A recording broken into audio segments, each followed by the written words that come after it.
not allowed in Puri. That's well, let's say the devotee doesn't have this pure intent to become a pure devotee. Because actually, to be honest, this intention, so we might say, yeah, I have desire to become a pure devotee. It's might not be there.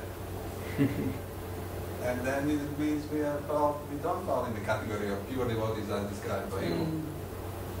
Therefore, we can be categorized as, like... You want to say? You'd only categorize someone if you were assisting them in developing purifying condition. Otherwise, how can one categorize someone else? One has to look within one's own position.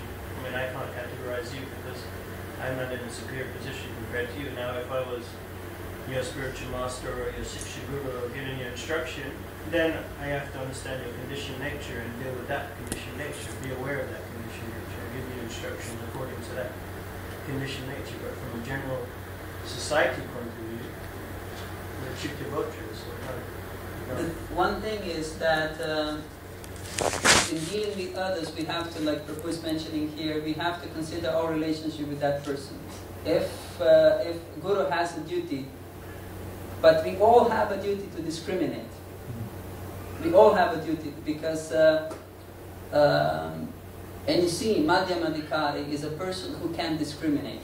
You can see, okay, that person is a devotee. That person actually is a devotee of a higher order than I am. I'm serving that person. I offer my obeisances.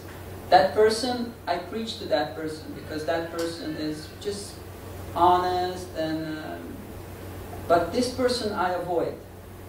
Because that Madhyamadikari has this understanding, and we all have to discriminate. Like we understand that the spirit soul is in the body of a tiger.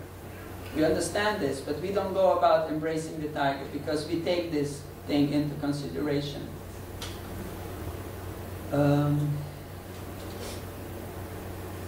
That's all I can say for the moment. Maybe we can speak later, because I know that you're not happy with the answer completely. It's not that, no. I'm very happy. Can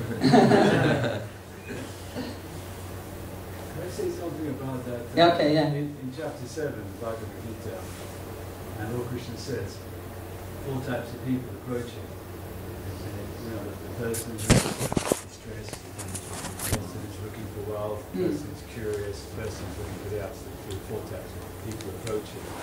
And they perform devotional service for those things, because they want those things. Now, Srila Prabhupada explains in the purport that if those 4 types of people approach Krishna, but they get the association with pure devotee, then they develop that desire to become a pure devotee.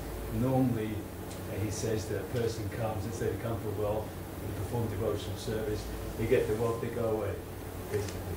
But he says, if that person gets the association with pure devotee, then that desire to become a pure devotee develops, and they stay and they continue performing devotional service. So that's the actual key.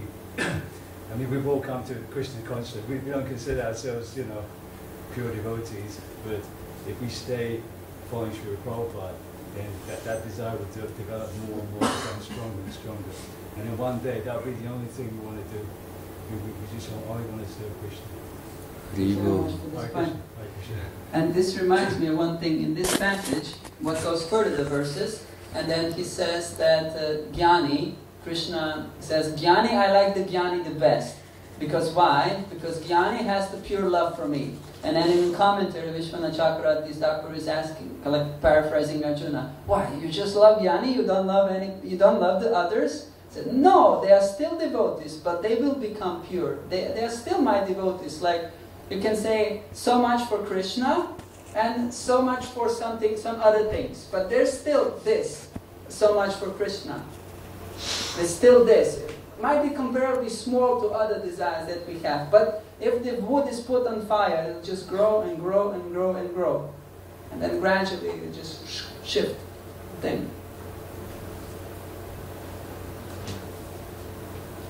I think we should stop. I think we have time for stories.